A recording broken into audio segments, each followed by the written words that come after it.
இன்றே டவுன்லோட் செய்து உங்கள் ஃபேவரட் ஷோக்களை என்ஜாய் பண்ணுங்க. எல்லாத்துக்கும் காரணம் மாப்பிள்ள தான். அவர் இல்லைனா நான் ஜெயிச்சிருக்கவே முடியாது. அவர் இப்பவும் என்னையும் காப்பாத்தி நம்ம குடும்ப கௌரவத்தையும் காப்பாத்திருக்காரு. இல்லங்கத்த, இதுக்கு நான் காரணம் இல்ல.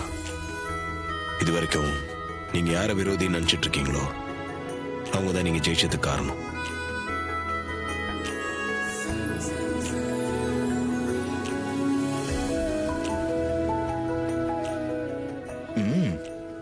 பாட்டி இல்லைன்னா நீங்க ஜெயிச்சிருக்கவே முடியாது. உங்க பாராட்டெல்லாம் உங்களுக்கு தான் போய் சேரணும்.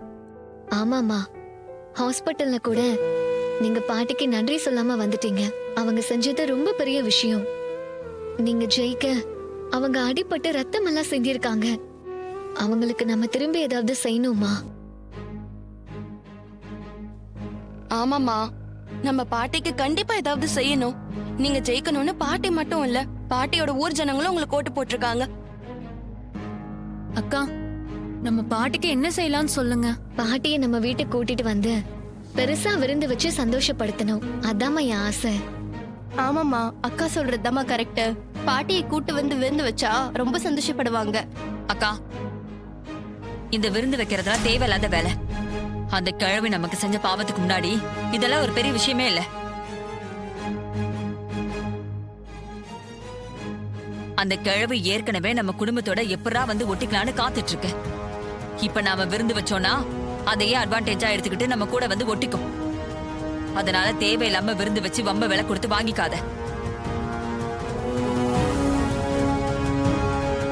சித்தி, கொஞ்சம் சும்மா இருக்கீங்களா? அம்மாவை எப்ப பாரு தூண்டி விடுறதே நீங்க தான். மா, ப்ளீஸ் மா, பாட்டிக்கு விருந்து வைக்கலாம். சித்தி பேச்ச கேட்டு மாட்டேன்னு மட்டும் சொல்லாதீங்கம்மா. மா ப்ளீஸ் மா, சொன்ன கேளுங்கம்மா.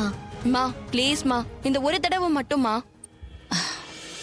சரி, ஏதோ ஒண்ணு பண்ணுங்க, உங்க இஷ்டம்.